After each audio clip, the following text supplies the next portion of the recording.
Bonjour Balandi à émission Nabiso Lelo Tokolobé la politique pe makambu ya IDPS le peuple ndenge tuyambeli bino bandeko ami bale boza komona na bilili tozana ndeko Henri Manzula azali chargé de finances et communication et jeunesse. Bonjour ndeko Henri. Bonjour. Pe tozali pembeni na ye na coordonnateur ya coordination ya jeunesse ya UDPS le peuple ndeko José Olombi.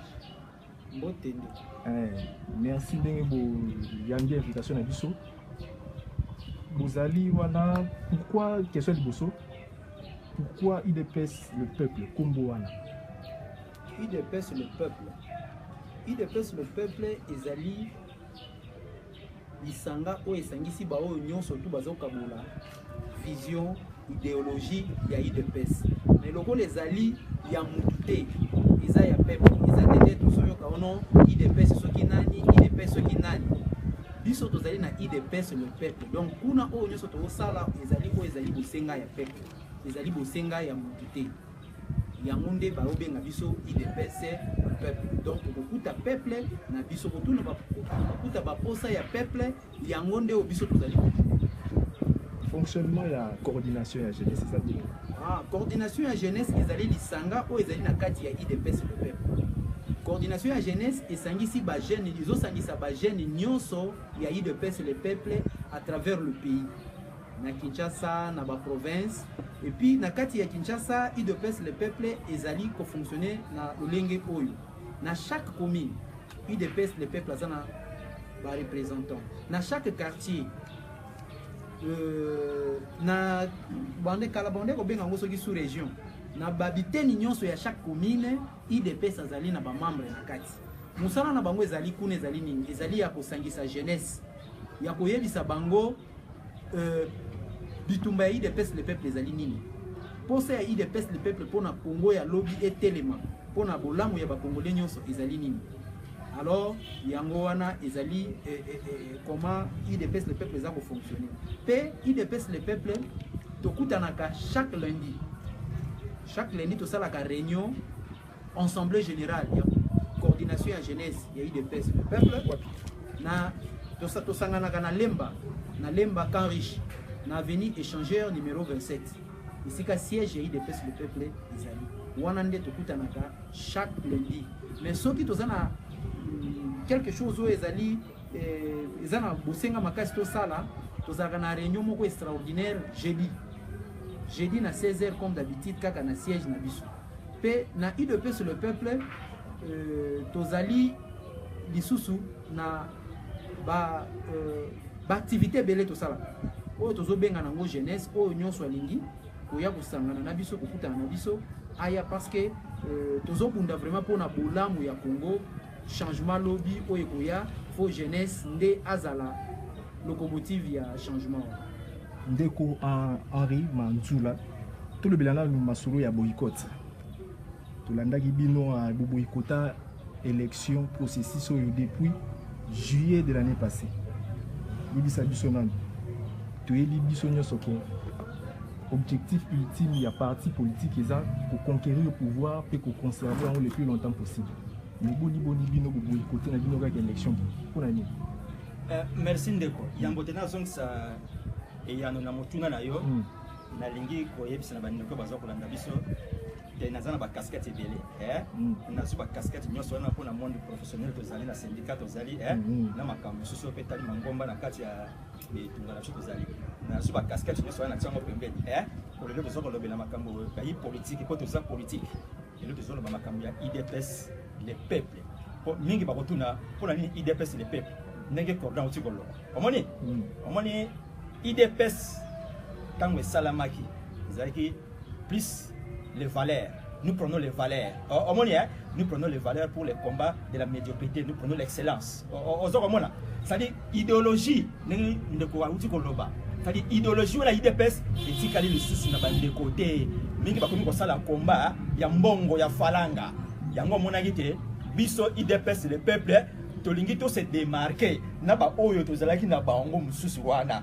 to se démarquer no moto comme IDPS le peuple cela veut dire quoi? Cela veut dire que le bâti ba valeur wana na ba idéologie wana po zalaki pa ya héros na biso papa na biso père son âme Etienne Tshisekedi mwana mboka ba valeur wana ya mwana etikali pa ya mwana mboka Valentin Mubake na IDPS le peuple ça dit ba valeur wana ko tozo ko bundra contre les anti-valeurs de yango ezali awa na IDPS omoni démarcation to sali wana de yango wana bon na opposition parti tsirika moko IDPS le peuple ko ba parti mingi et comme dans ba ONM office national d'emploi et ba yibi sous valeur na ba moté omoni yango wana combat ezali soutien mingi ba komi ko luka libumu na bango omoni nakoya mingi ba komi ko luka libumu omoni IDPS le peuple to se démarquer yango to se démarquer to zala na ba valeur wana ndo moni IDPS le peuple différence on est ça wana to créer parti té ezaka démembrement omoni ezaka démembrement ndenge John Kennedy azoloba nous sommes les branches d'un même arbre. Omoni, tu as une branche d'un même arbre qui s'appelle IDPS par son fondateur. Tshisekedi Wabulumba, personnel. Omoni, il y a un IDPS les peuples alliés. Donc nous sommes les branches d'un même arbre, disait John Kennedy. Nous avons un président, la coordination de la jeunesse. Rapidement. Nous avons le monde actif. D'autant que 65%, même 70%, c'est constitué la jeunesse. Nous avons et puis ça m'a je sais Olombi à travers ma la partie nabiso la direction politique pour tout ça jeunesse nyos omoni pour tout ça il ne faut pas que la jeunesse c'est le fer de lance omoni tout ça jeunesse nyos tout est à bango babi mana auto benga relativisme babi mana auto benga individualisme bazo conscience au mingi bazo kosama ne ba politicien kuta ba politicien ya miyibi ba kopesa la jeunesse mbongo ba droguer bango basala makambele pour la cause na bango to lingi jeunesse wana et soit conscience nango poto sala osala to benga na ba miyibi o bazo ko dirigeant mboko na mokona lelo sont des voleurs de corrompus omoni yango lo moni sala to sala on ndenge présent pesi jeunesse nyonso ndenge to sangana na présence de nyonso na mokose ya wana siko boycott siko na mutuna na boycott processus ya boycott depuis juillet le ko banite vision te neto awa vision des alliés awa to monaki musika omoni que le processus ezaki nango déjà biaisé en avance omoni c'est Kabila qui a le pied sur les pédales omoni yemoko yango le moni que mona mboka le beke les dauphins de Kabila se trouvent dans l'opposition. C'est depuis 2015. Donc, ils ont moi, Mboka Chilombo, il y a des dauphins, ils ont une opposition. Bon, dans le souci.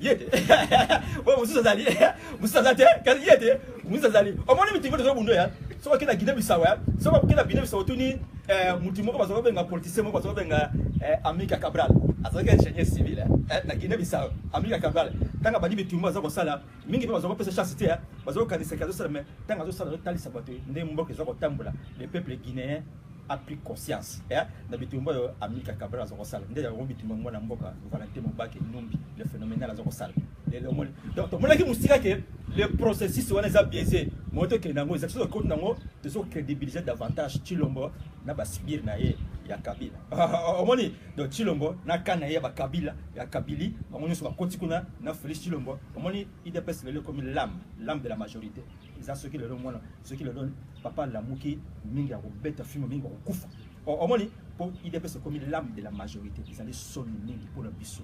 Mais alternance aux populations bande boulou yango ti ba bomoni alternance Kabila tiki pouvoir la péter à pesine de Chilombo ngamba bien monter alternance de façade bien monter là bien dans le poteau et c'est une alternance de façade omoni régime oyo les attentes sont que va marcher omoni ngai na chance ya koyamba papa na biso fait Tshisekedi na ba retourner sur salut triomphal na mboko na out aéroport ti le lobby tumba na zo makolo de aéroport ti makolo omoni tato zo imbanini tato zo ya marche zo imbanini zongisa na Rwanda tina na CPI omoni régime les a le régime comparable à celui de Pol Pot au Cambodge c'est un régime sanguinaire un régime révolutionnaire un régime bomi batu omoni un régime de corrompu c'est comme biso to sangana to kota na processus na régime batwana o bango so contrôler bloc wana ozo Rwanda tu vois ça la bloc wana to bikle so to kota na processus yango to boyaki ko kota na processus ezate ko to zangi mo solo ezali ezako na mo soloté ezali de makanisi vision au papa na biso yemo na 2005 avec les processus biaisé randa kite na Kenya kuna la nite opposant le Bénin azaki favori ma bi que les processus biaisé na kota na processus na te ozala na Kenya kaka na mbula lekiti kala Kenya na mbula randa kite on a dit la Zimbabwe organiser tout déplacement à Zongi à poaki $163,000 américains na caisse kuna à Zongi si ya mwana te pena bo solo o bolobaki oluko bakisa non na lingina bakiselo ko moko par rapport ya boycott qui processus parce que tous qui mbongo te IDPS a salaka combat il y a changement et l'incolubanini une fois que tu organisé une élection libre, transparente et démocratique to koti to moni adversaire a gagner biso te na Congo. Pourquoi? Parce que tu as une vision pour na Congo, tu as une idéologie oyo to partage ka biso pour na bolamu ya Congo. Mais tant que tu moni déjà muto organisateur a organisé élection azana joker na poche ndenge fait Tshisekedi alobaka na 2006 tokoki kondima kokota na élection ya modèle wana te. Ça c'est de 1 de 2 IDPS abundaka pona ba valeur ndenge ndeko alobaki processus électoral otongai to s'engager nango ezalaki émanation ya 5 ans na 5 ans batiaki ba préalable avant to kene élection audit ya fichier électoral, décrispation politique, restructuration ya CENI. Pourquoi batiaki ba préalable wana ezalaki pour pesa ba congolais ba élection libre, transparente et démocratique. Kabila boyi kosala yango a violé accord. Mwana mboka Valentin Mubaki abeti kelelo alobi na batuke accord ekufa nyonso ya opposition na ya pouvoir babite accord ezali mais soubassement ya accord ezalaki ba préapoto ke na maponomi ezalaki ba préalable wana ezalaki établi na 5 ans mais lokola ba respecter ki yango te politicien nyonso ya solo akoki ko s'engager na processus wana te yango Valentin Mubaki avant voyager poto na aéroport ya Njili na micro ya Christian Lusakweno wana baoke ne kotika ba élection ya ba députation provinciale alobi na bango toke na maponomi wana te so toke maponomi wana tokei kokoko tozoki ko accompagner nanga na processus na ye na Kabila puisque souci ya Kabila ezaki yango wana ba Kongo ba opposant nyonso bayoki ete akei poto azongi biso IDPS le peuple on s'est préparé pour s'engager aussi na l'élection avant voyage à Valentin. Mais tant que au monde eloko wana ke temps ekoki o ezaki prévu pour que babi misa calendrier nyonso wana ezaki ba préalable ezaki respecté te ndeto longolaki to sala quand même plateforme tout na ba opposant ebele bazaki ba membre ya plateforme ya IDPS le peuple pour vous dire que to boycotter qui processus parce que pour na boycotter to lingaki ke ba préalable o ezalaki accepté par tous na 5 ans et à l'accepter pour que tous s'engager. Mais le coup les acquis respectés étant ba respecter à texte to boya ki kokota. Moi na mboka Valentin ke ba komi na présidentielle a rappelé bango encore boke ne kotika candidature te bozo ke ne ko accompagner Kabila. Nakacho malobate ndeko mais pour na ni na 5 ans kuna ba opposant nyoso ba simba na mabongo te inde tipa Kabila wo mutu papa tikara na premier ministre na poste ye na habité un balobara Valentin Mubaki c'est d'abord comment on est dans yambo penda ba ça c'est une très bonne question na répondre en malam bon moni bande kwana ba simba naki c'était pour bloquer l'instauration d'un état de droit ba opposant nyonso o bazaki na 5 bango tout na kotanga ba Moïse Katumbi ba Fayulu ba bango nyonso. Le problème avec qui choix ya Tshisekedi ya sala ki ozaki Valentin Mubaki ce qui a géré Congo kokoma na état de droit. Il faut tout empêcher parce que Tshisekedi ngaza na sensa mona mboka Valentin Mubaki a géré gouvernement. Ce qui a géré qui Congo nga connaître véritablement un état de droit. Et puis bango c'est fini pour eux pour eloko congolais azelaka depuis toujours ils a cassé cet avènement là état de droit. So c'est terminé ya koya na mapo IDPS a instauré état de droit. Nanyo ya ko gagner IDPS après 50 ans na maponomi na Congo. Azate. Alors pour éviter vision wana oyo Valentin Mubaki azaki nango yango ba blokaki iloko wana basangana ki. Tuna bango lelo basundoli tilo mopona nini. Muto bango batombola ki likolo za Félix notre candidat. Mais baki ba rouler na Genève. Baye awa basaleli ekutu bloc babimisi tribalisme oyo ezalaka te na Congo. Kabila profite ki neloko wana ndenge président na biso alobaki. Valentin Mubaki alobaki yango très bien. Bango tango ba violer accord basango 5 ans et violer et accepter tricherie. Opposition accepter tricherie. Kabila talabi bonga na osani. Yango a violaki wana a salisi mena élection on a ndenge na et puis ba opposant ba accompagner yango ba koti processus. Tant ba koti processus objectif ya kinini tokoma na situation tout ça. Puisque leur combat ezali combat à état de droit, leur combat ezali à les enfants d'abord. Tandis que IDPS amène un combat à le peuple d'abord. Aux on a Félix partout aux les peuple azo emani. Papa lobaki le peuple d'abord. C'est pour dire, le peuple congolais dans son ensemble, il y a combat, il y a eu de peste, il y a le peuple d'abord. Et non, il y a les enfants d'abord. Mais le reste, c'est le parti politique, parce que combat, il y a les enfants d'abord. Biso il dépasse le peuple, le président Valentin Moubake, toujours ça la continuité, il y a le peuple d'abord. Il y a un moment où il dépasse le peuple. C'est pour dire que tu boycotter qui procède pour boycotter, tu boycotter parce que les règles sont qui respectées. Toujours que le peuple congolais a un biso il dépasse le peuple. Ndenge toujours loba, tokoko mana esika oyo biso na peuple tokosala oyo ezosala mana na Algérie. Yango moni tozo benga jeunesse nyonso baya kusangana na biso na coordination ya jeunesse toza na besoin 100 francs mutu te. Il dépêche d'abord abunda po na mbongo te. Baninga wana kuna lelo baosa politique ya mbongo. Pouvoir ya chaise vide foot akate yango bazui. Mais biso toyebi ke peuple congolais c'est Tshisekedi de le baki yango, il était très fier parce que peuple a déjà maturité. Peuple congolais c'est comme une maturité. Na mwandambu ya bato babeteki maboko lobby, lelo ba komi ko comprendre à partir de la nomination ya cabinet. Le bon temps to comme na ministère. Élection oyo, processus oyo, finalité nango to comme na système ya Russie. Poutine na Dimitri. Tozo système oyo ezana Congo yango wana. Il dépêche du pouvoir te. Wana biso to benga yango ezali moi groupe yaba puisque l'IDP c'est une vision, c'est une idéologie. Mais si on mutu à se détacher na vision na idéologie IDP, ça ce n'est plus l'IDP. Mais tu n'as pas prêté serment ça à 5 ans non. A gagné peu d'élection. Non, on sait de 5 ans. Na 55% ya peuple mécontent au baboya qui processus. Balo baka na démocratie c'est la majorité qui remporte. Élection on a ezali élection gagnement qui na moins minorité ya bato. Yango tout ça l'appel. Na batu nyonso na niveau ya diaspora oyo bazo s'attaquer na fait Tshisekedi aza monument s'attaquer na Chilombo po biso to s'occuper na Chilombo to banda ko s'occuper na Chilombo depuis 2005 to uti dialogue inter-congolais to komi awa na Kinshasa place combat bandi Valentin Moubake azalaka désigné en Afrique du Sud vice-président de l'opposition Tshisekedi aboya Valentin aboya. Pour les lois, je vais Valentin Luka intérêt na so Valentin Luka intérêt na San City, anga ko ndima vice président de la République, na place Zaidi Ngoma. Il dépêche nda boya ka yango. Ce qui Valentin ndima ka nda soa.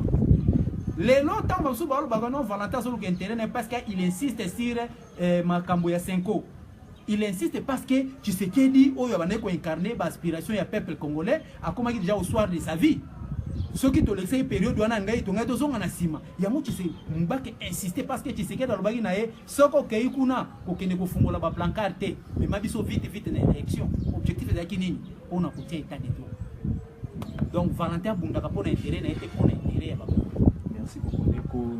Dès qu'on a tout mis dans le massolé à réfugiés politiques, na biso ndeko président de la République soit 10 ans, ndeko Chilombo a lobby na Addis Abeba kuna ba réfugiés politiques bazonga.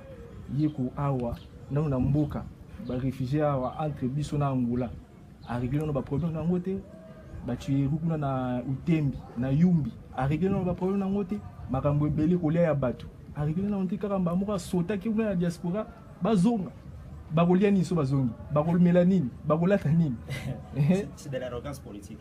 Au moins na ngalo ba muke na tsama mungu muke na rapidement je ça le bi au moins le côté bengi éthique même na politique même na vie et le côté bengi éthique basakana na ngote mingi basakana ngopete même moni ba politicien mingi basana na Kongo basana éthique oye eza lokola oye pesa mina mona mboka Valentin Moubake mingi basana ngote éthique wana Zolanda éthique wana bengi éthique wana mingi basana ngote soko tali biso moto zimwa chance ko sana ba compagnie minene tant mundela soko engagé ya azotanso éthique ya code yo bengi éthique ya code ni levé au mundela sali faut en éthique on a respecté moi on va politicien minga ba komi ko tambola le lac à gauche le bac à droite ça l'éthique donc moni différence c'est ça la bango na mboka Valentin Moubake yende mtu ba ponaki premier ministre mtu akosa wote atako basala ki ba nzinga pembeni mais alinde ye ekosa mate kasi bonanda ki ya conférence de presse ya mbulu l'équipe secrétaire général moko landi alobiawa ye moko ngimi yango bongo na lo bango sus secrétaire général ya parti alobiango que nous devons pour les années. Voilà, bah ça pour le moment que non. On a zoba ndeko kabundu. Non, ne société. Oya, à part les Caroline, tu sais bon, tu sais tout le bagage. Ozo comment? Pour mingi parce que ça m'a mingi IDPS te. Ozo mona mingi ba IDPS te. Donc yango ne te zo ko lobake IDPS le peuple nde yango te zo ko sala lelo. Na mboka oyo ko bundela mboka oyo. Ndenge président lobi te zo ko sala pour jeunesse et kota to benga na banguno nyoso bazo ko sala pouvoir na biso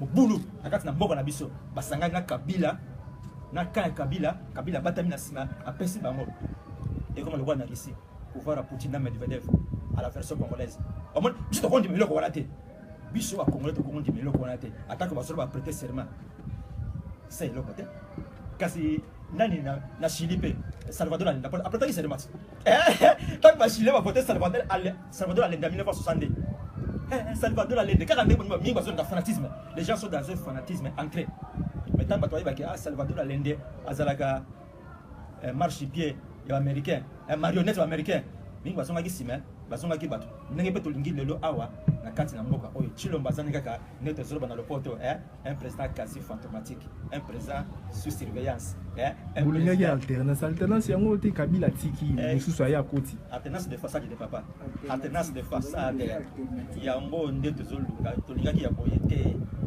façade de ndenge ni bozolu oh zaki ne mikonoso kingakati yo komi ko déplacer ke mikonoso kingakati yango to zolo bate bana mboka oyo bazokolanda biso oyo bazokoloba ba sala ba intervention na ba chaîne même en ligne ba s'attaquer na kombo ya Kondo Etienne Tshisekedi te yaza différent na Félix Tshilombo omoni pour mingi bazoko yebate pour Tshisekedi papa paix à son âme avec comme modèle Gandhi voyez Gandhi père de la non violence. On dit dimension, tu sais qu'à combien dimension, le Félix même la cheville a commenté.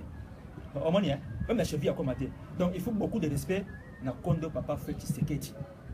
Pour le balabino ma cam, n'engagez pas na Félix Tshilombo. Et pourquoi c'est na bo soto ok? Pour les alibos soto. On dit pouvoir de Zoloba, oh le bailli que l'engagé on dit Nicolas Machiavel Zoloba, la conquête du pouvoir par des moyens immoraux. Il y a un mot de tout comme ça. On dit pouvoir la conquête du pouvoir par des moyens immoraux. On Nicolas Machiavel Zoloba. Pouvoir avoir sorte. Mais dès lors qu'elles n'ont pas conscience que les lois et les dirigeants qui dirigent sa société sont injustes et arbitraires, le peuple a le devoir de se révolter contre ces pouvoirs. Le peuple a zonga si mataye baki mboka eza dirigé kaka na ba Rwandais. Mais peuple ngwa lembi na ye makambo ngwa bae bazobanga. À lembi il faut préparer le peuple te. Yo démarrer en Algérie le makambo ko ba contre 5e mandat ya Bouteflika Abdelaziz Bouteflika en Algérie. Démarrer te yango ndamoni musala président Joseph Sengeri ko sala biso na président je to sala yango na to mobiliser la jeunesse abima na kati ya relativisme na abima na kati ya individualisme à prendre conscience. Que batu moko ba miyibi moko boye un groupe de salopards, un groupe de bandits. Ozomona comme au Cambodge à la période de Pol Pot, ne bazo bitu mboka oyo biso neto benga na bango la jeunesse. To telema pour partir ça na mon société la ça awa. Partout pour cette moko IDPS le peuple oyo kamami na mwana mboka Valentin Lubaki. Omoni nde bitu mboto zo sala awa nde yango Amilcar Cabral sa na Guinée Bissau na 1959. Monta ke bandaki ya Amilcar Cabral baki ya soko moni leader na mboka un leader akufi asali musala atikita mayele na pas mutu moko te c'est que leader asali musala te nenga Amilcar Cabral zokolo or le na mboka na biso Congo Tshisekedi asali musala azui mayele na ye wana makanisi na ye wana ba vision na ye wana ba idéologie na ye wana azui yango atikonga pa mwana mboka Valentin Lubaki mutu aposa wote musu azate olandi ya musu azalite kaka ye Valentin Lubaki yango to sengi na ba nyonso bino nyonso boya to kota na IDPS le peuple nde musala ba sengi biso to sala recrutement bino nyonso boya bozonga na bandi basi ba comprendre place bazali ya bazola ndasi ba comprendre mingi bazongi batu boya to sangana tout ça la musala tout benga na pouvoir au régime sortant un régime donc Kabila les pieds sur les pédales un régime sanguinaire un régime de révolutionnaires oh ça que IDPS le lo ya ngambo kuna baki ko sangana complicité égale association de malfaiteurs 1,343 000 km². Vous avez le lo Hollandais que moi na mboka Félix Tshilombo kuna avec le papa na ba réfugiés na zonga na mutuna na yo wana c'est ça la bongo attends tu as la classe ça la bongo aujourd'hui la déclaration micro sur ba réfugiés bozone c'est ça la bongo c'est ça la bongo sans commission sans le comme boye sans préparation OK on se considère l'arrogance politique au moins il est besoin de pouvoir au moins la politique tant que ça la politique un jour nous serons appelés à gérer les pays. Oh, mais va monter. Donc, de Tshilombo s'est préparé pour gérer. Mais ça, la marabongote, pas de quelle cité. net ngai arrive en situation qui na IS na 2000 otani na palmarès na 2000 bato basisi na 2000 na IS omona kombo na ngala nazwi mayele baprofesseur bapesa ngai nde yango nazopanza napesi na transmettre bato mosusu soki nayokelaki mayele wana te avant naloba likambo na kokanisi omoni yakanisaki te okanisa ezaka bongo ezaka bongo yo mo ozala na Italie te ntango bamigre bazokatisa bato bazokufa ntango bamigre bazokatisa barefugie bazokatisa bakandesi bazokatisa bakufa ndeko ezaka bongo okomona ministre oyo aye na mboka oyo basangani basali ba réunion ba discuter ba former ba commission ba bengi même expert même expert baye ya mboka boye ba monzo basangani bavandi tokosala nini nde bazwi mikano ezalaka bongo te nde bazwi mikano basangani to songo nde bakandesi bazokufa na mayawat ministre ya Italie na ya France baki bakatisi bavandi basangani basali bengumba basali ba recommandation ezalaka bongo te ko président ya France azwi mukano le bien bobo te ezalaka bongo te c'est le manque de savoir non. Merci. Nalinga bakselo muke par rapport ya retour ya ba réfugiés. IDPS a mondaki bitumba ya changement. Combat ya IDPS eza combat ya changement. Tant que ba changement lingi ko lobane changement za discours te. Changement za liba acte. Balobi ke IDPS a eu pouvoir. Le quoi IDPS a eu pouvoir ba tout ba mona changement na terrain. C'est par là Congolais oya kimanzala na Congo akende Angola akenda France akoloba changement zongi déjà na mboka na ngai na zonga Congo c'est que misale ye mais changement beaucoup ko yebisa te bo pesa ngata mais tozwa cours oyo na IDPS puisque IDPS pas na biso ezali université oyo ezibimisa ba politicien ya modèle nyonso mais ba oba yekola yi malamu te nde ba kenda osala politique à chaise pleine pour na koloba les enfants d'abord. Mais politique comme muto ya ubabe abengami membre IDPS na IDPS oya yekoli malamu alobaka les peuples d'abord nali ko loba nini bazu pour Félix a du pouvoir azana pouvoir ma comme au bonde là-bas tout est beau pesa ngata Tshisekedi bando loba on ne vient pas prendre au sommet de l'État bayaka pona ko s'exécuter au répondre na ba besoin ya mboka mais yo ye na mboka okumo sa hotel botikela na 3 mois non. Et puis bilan boy zelanga na 90 jours te bilan ça la maka chaque jour Tshisekedi na campagne na ye na stade de martyr a rappelé ka biso lobaki soki boponinga ke na komi président nous allons faire la cogestion a expliqué yango même cogestion yango eza nini mutu na mutu mukolo liboso akozwa papier na bic ya kobanda ko sala évaluation ya mukolo na mukolo soto komi na fin de l'année na fin du mois plutôt au sala évaluation combien on a réalisé comme point positif. Combien on a réalisé comme point négatif. Ce qui va point positif est allié belé, exceller encore au travailler plus. Ce qui va point négatif est allié belé, bongi ça pour que ça la malamu koleka. Na fait un ende to ça la bilan. Mais évaluation à 100 jours est un principe universel. Dans les 100 jours de bajijaka mutu ko ça malamu to ça mabe. Yo ça déjà na une quarantaine de jours. Sur le terrain tout le monde est loté, tout le monde a roulage à continuer ko 100 francs. Moutouasne a continué au kata batoazu corruption. Yango ne bobengi changement à la Kabylie. Et non changement au IDPS vande ko prôner. La continuité vande ko lobaya pouvoir yango wana eza ko sala mati lelo. Donc mukolo IDPS les peuples royana pouvoir. Changement pour mon amour mukolo wana. Changement est d'abord mental. Moutoua yebaki bako boka fuluté de lui-même. Moutouasne la ko bongsa courant azo baki son a 100 francs ba okangangai. Roulage tant azo 100 francs azo senga mbongo akoyeba ke batu ba constater panier de la ménagère et kiti yango moko biloko ba prix échanger mais oyo après 100 jours tout le monde eloko bouger au contraire les mata et kola fufu ezaki 800 francs comme 1500 et kola masango ezaki 800 francs 1500 tozo ebisa ba congolais oyo lelo bazo oser ko s'attaquer na Tshisekedi bo arrêter biso IDPS la vraie le peuple autoriser binoté yo muto ozofinga Tshisekedi toko permettre yo te parce que toko s'occuper na yo tozali na bangwa ba o bomi benga ba opposant ya ventre tozali na bangwa wa botala lelo parce que aoleka na TV afingi Kabila batu ba komo betele maboko erreur grave eza na ba peuple congolais yango wana surtout ba kino en particulier ceux qui muto azwi mbongo ne atie ya kosomba be espace na TV pour s'attaquer à Kabila okomona omoni ba toloka Steve Mbikai alongwe na majorité aye na opposition abandi ko attaquer candidature na 2011 abimi député tant ka zui députation mbangu wapi parlement bozo ndeko safu azalaki na TVA wa Kabila lelo bomo na yesu na TV bozu batuloko la ba Molière Lelo Kabila, candidat à FCC. Non, ce sont des ventriotes. Bato nzala na bango elongwa na libumu comme na cerveau. Mais mutu azo mené combat ya changement, nzala nezaka na ventre. Ce qui nous a laissé à Ebi que non, fona sala musala na ozota 100 francs na lait. Mais tandis que oyo tout bo mona ka balega na TV za publicité ba se vendre. Mbongo ba futa ka wana espace pour que bino bo consommer bango lobi bo voter ye akei ko luka mbongo. Mais nous li des pèses le peuple bien pas se poser la question.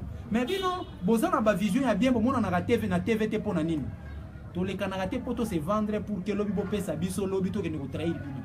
Tolinga ke biso na bino to sangana même de bouche à l'oreille ndenge Tshisekedi banda ko loba boyoka ka biso ndeto loba ka de bouche à l'oreille na TV boyoka baloba kutu ke ba propos na bino le kaka makasi soki le ki ba okanga chaîne. Mais c'est ça, nous sommes dans une dictature. Na dictature propos amonaka toujours ba propos nyoso tout makasi et si ko eza mwindu photo lo beza rouge. Et si vous avez une photo, vous avez une mais eza mwindu to lembisa ndenge nini to mona ke eza mwindu photo lembisa to lo bate eza vert yango to apprendre na IDPS muto ya IDPS ya solo a défendre ka ba valeur wana et si ko eza rouge photo lo ba rouge. Donc raison pour laquelle au moni le temps ba changement ba benga diaspora to sengi bino s'il faut soutenir IDPS le peuple, s'il faut soutenir coordination IDPS le peuple. Pour que tu atteignes l'objectif, tu arrives à mobiliser le peuple congolais, que le régime est en place, photo Bengana Kabila. Parce que le vrai président du Congo, c'est Kabila. Mais Félix, ça a prêté serment à 5 ans. Il a aussi la tête au Bengana Félix na Kabila. Ah bon? Il a né année 2019. Kabila na Félix aussi le sermenté parce que tu as mobilisé le peuple congolais. Surtout la jeunesse. Peuple déjà l'embia baini makamba. Papa, tu te trompes, peuple a l'embité. Tu sais que le Koloba. Nabiso que peuple soki net de même son élection parce que c'est peuple espoir que changement koya le rôle changement était c'est pourquoi biso eu des peuple tout le temps conscientiser dans nos peuples congolais raison pour laquelle to benga jeunesse nyonso baya to conscientiser bango afin que to sauter sur imposteur au bazana pouvoir, to bengana bango, to asseoir démocratie, to mettre en place un nouvel ordre politique. Puisque les politiciens nous sont bozar, peuple congolais vous en a confiance dans bangote. Les lois na Congo to ana politicien moko Valentin Mubaki. Exemple les amoko élection o ibaibaki yango. Bango nyonso babe ba okende élection na machine à voter te. Ba okende élection na fichier corrompu te. Bamsu kutu na dernier minute ba ke plus le abi tant yumbi balongoli yango na processus. Quand bien même on est chanter qu'il y a une élection, la machine à voter, donc une élection sans yumbité, sans bénité, sans boutembo. Mais ils ont fini par participer à l'élection sans béni, sans boutembo. Et le leader a dit l'homme va y avoir la parole.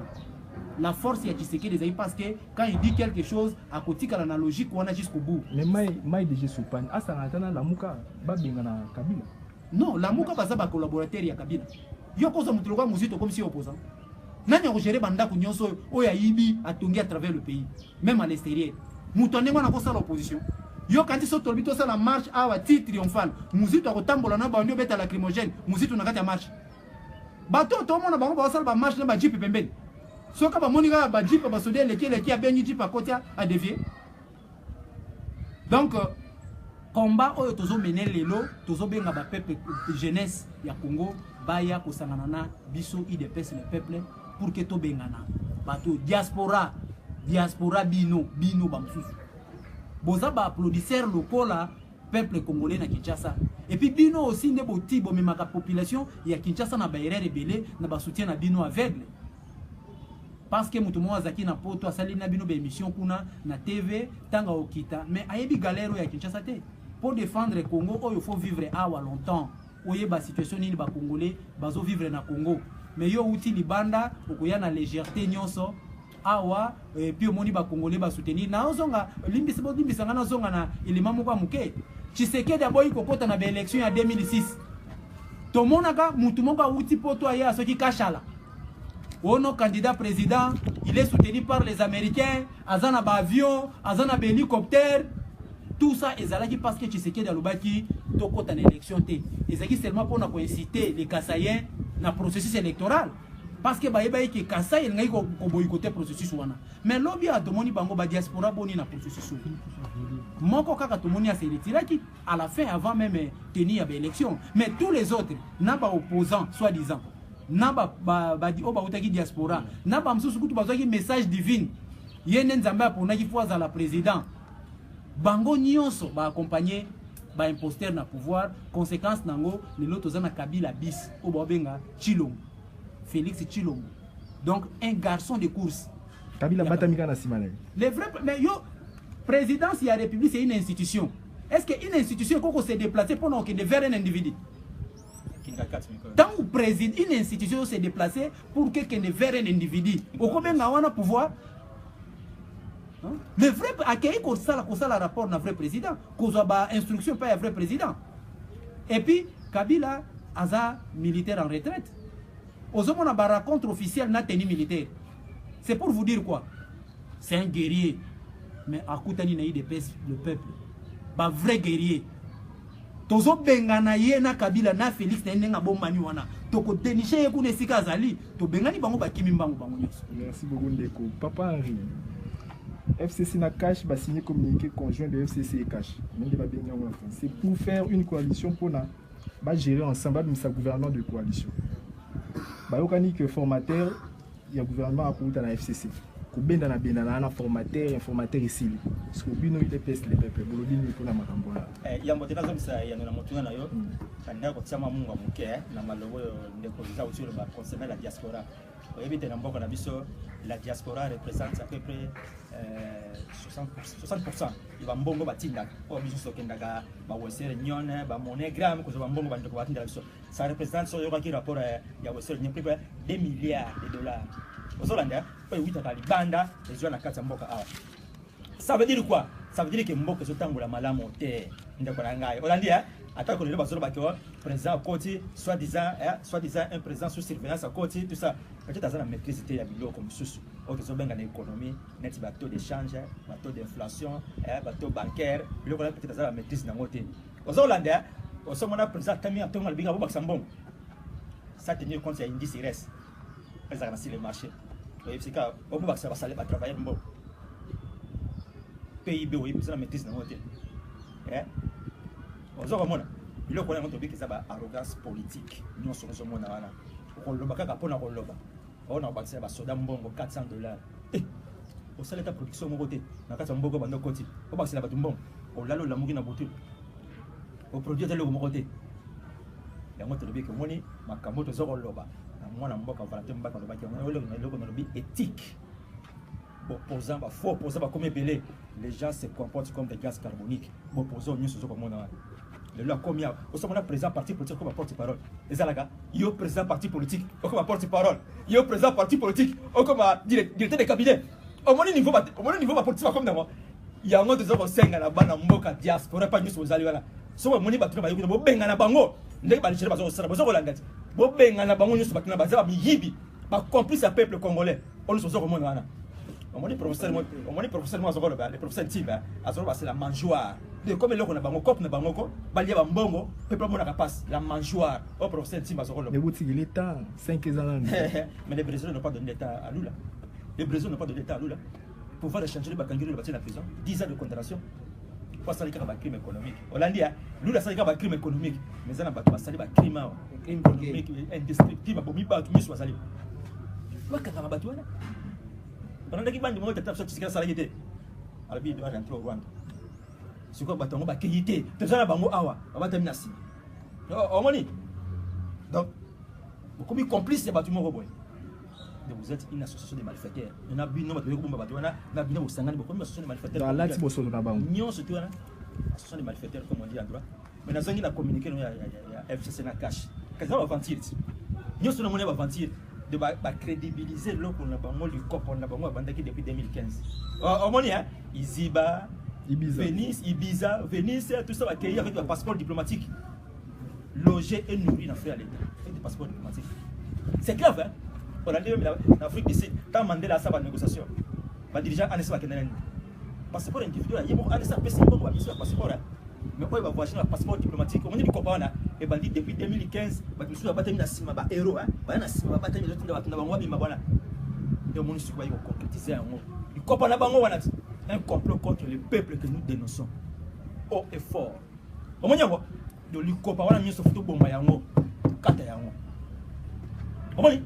Donc communication sur basali wana ba ko concrétiser kaka likopo na bango basalaki kopo na bango basala yango kala comportement na bango wana nyonso wana et si basala yango kala pour mboka ekufa davantage de quoi on la bango tant qu'il va s'organiser pendant 5 ans. Non, ça on ne peut pas faire ça.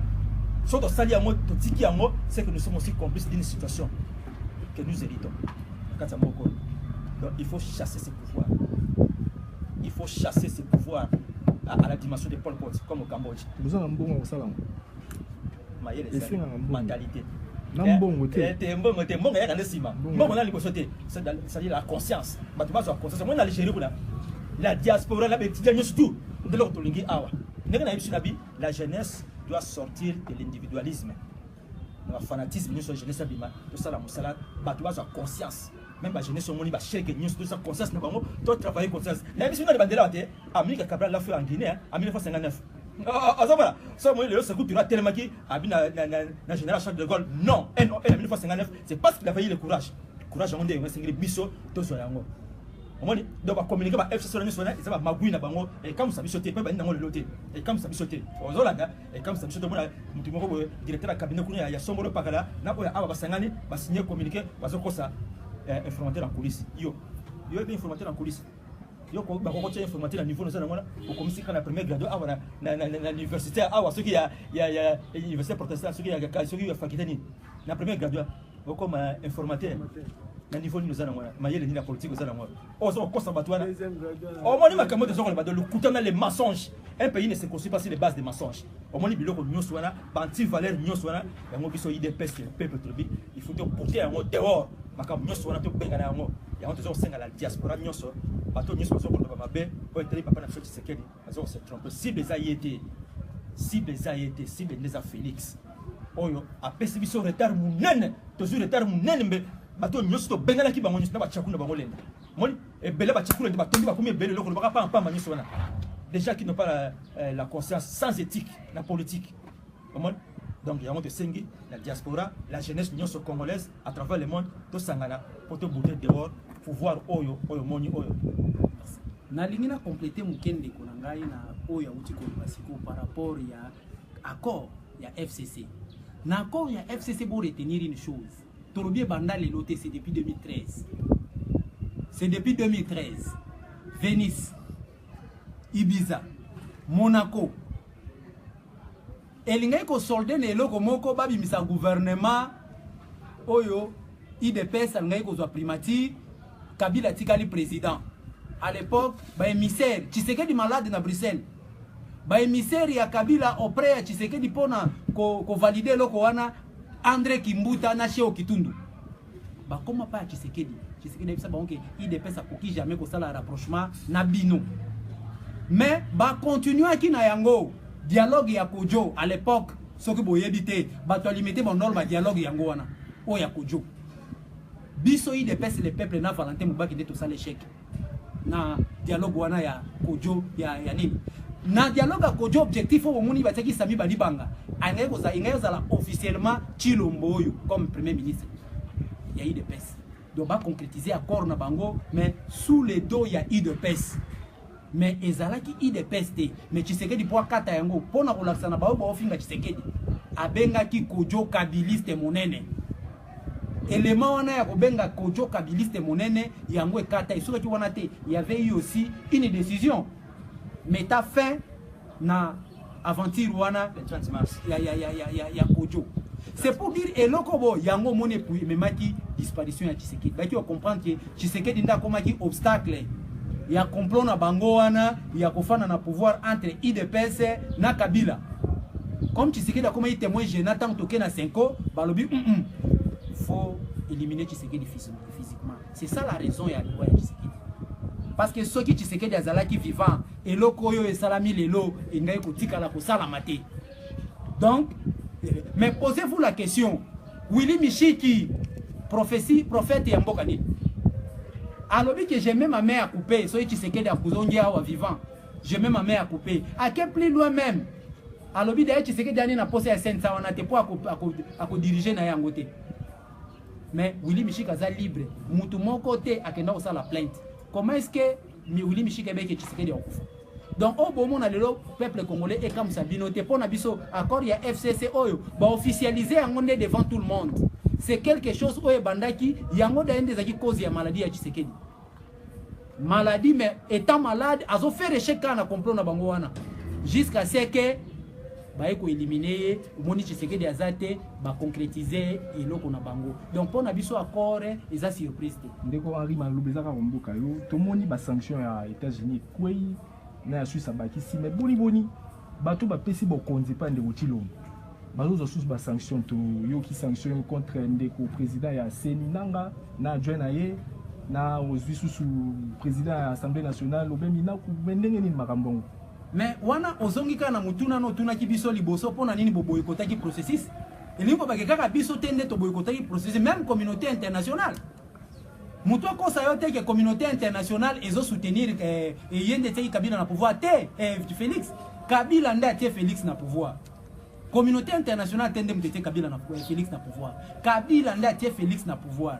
Raison pour laquelle communauté internationale lokola yepa boyikotaki processus lokola biso. Yango nanga oya butikaki aventure.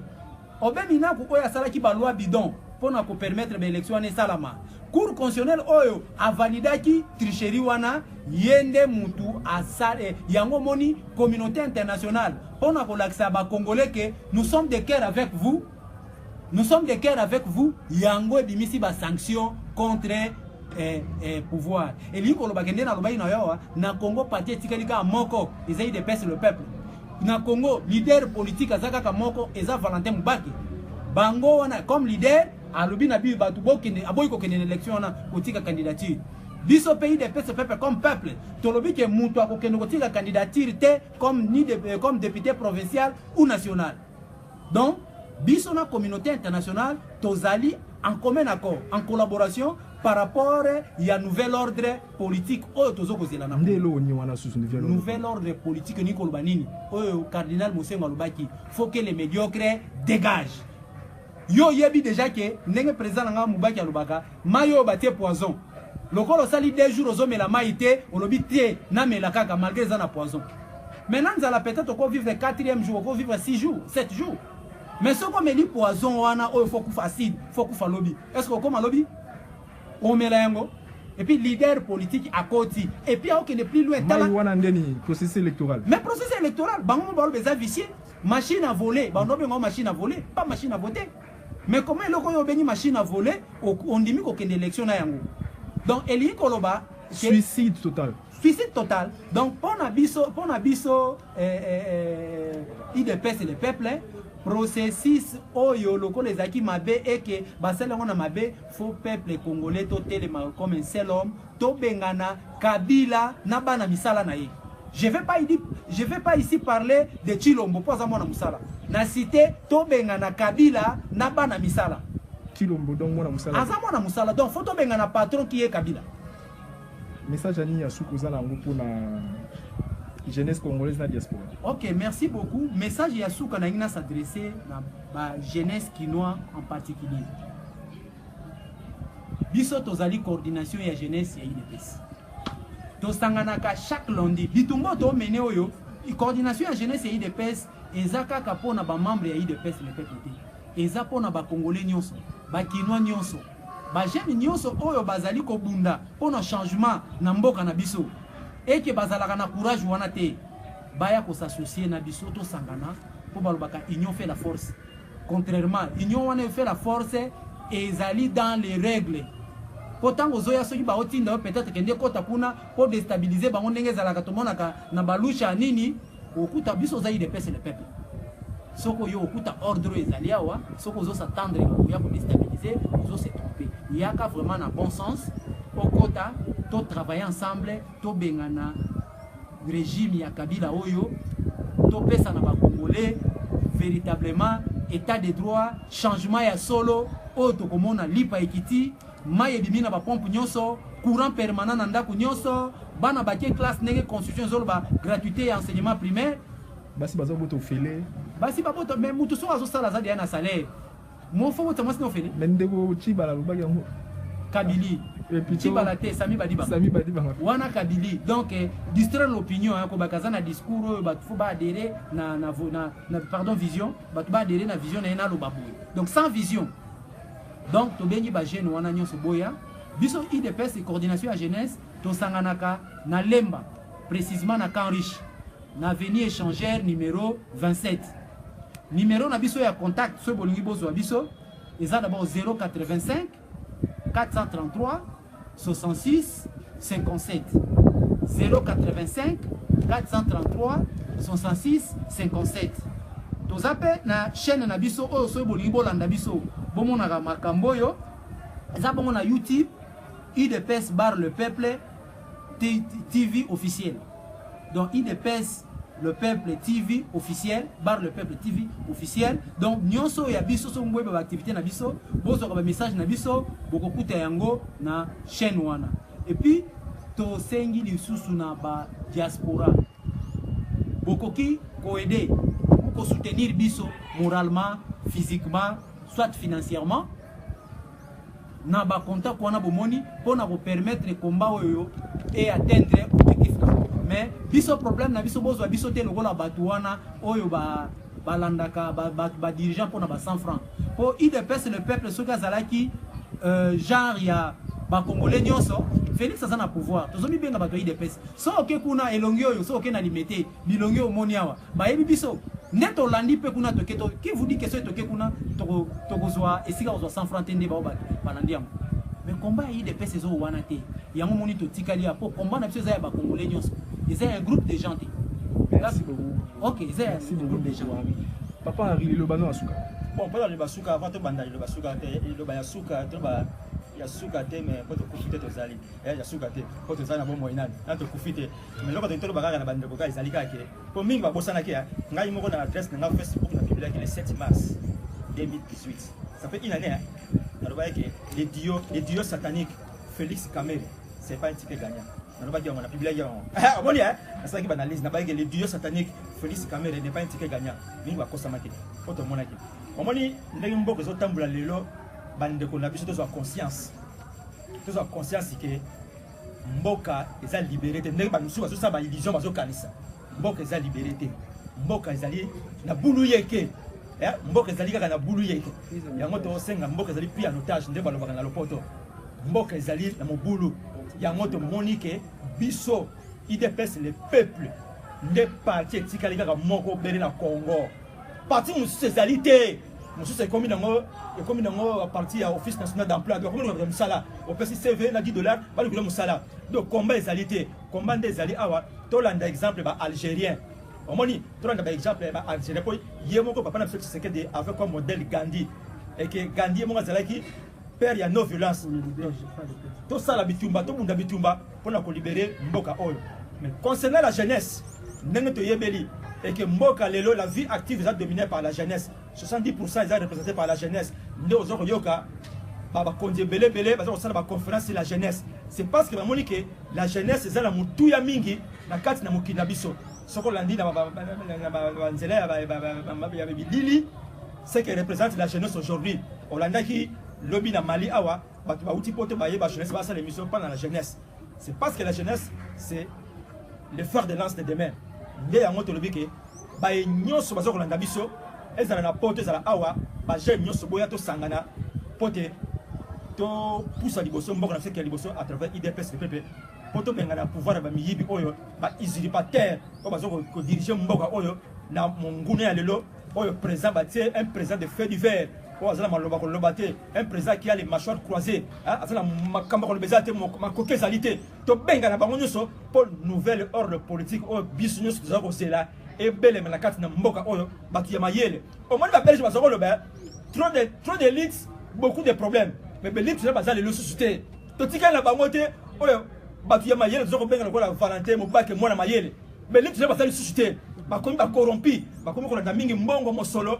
Papa souma bandako bana basi ebele donc ba élite wala ba politicien tout ça ba société lelo papa belge wala baki trop d'élite trop de problèmes basa les sociétés donc yango to senga na bino boya to sangana to bundetumba oyo nyose pesa medi biso à travers IDPS le peuple pour na combattre ça na ngolo kuna ngamba musu combat sa société kuna komi combat ya matériel balo ko misala basu ba costume bato ba cravate ya cher pour battre mon anzela ba sapata cher ba mona bango mais combien ça susté donc to ya awa combat les alliés awa la IDPS les peuples donc ça conscience donc mboko yeke liboso. Merci beaucoup papa. Merci beaucoup ndeko Henri Manzula donc azalaki nde chargé des finances ya communication ya jeunesse nde to yambela kibino pembeni na ye ndeko José Olombi yende coordonnateur ya coordination ya jeunesse ya IDPS le peuple. Merci na ndenge boyamba ki invitation na biso na bino pe ba internaute merci de la bozaki belé ya ko partager vidéo na biso pe bo aimer ezali bongo ngai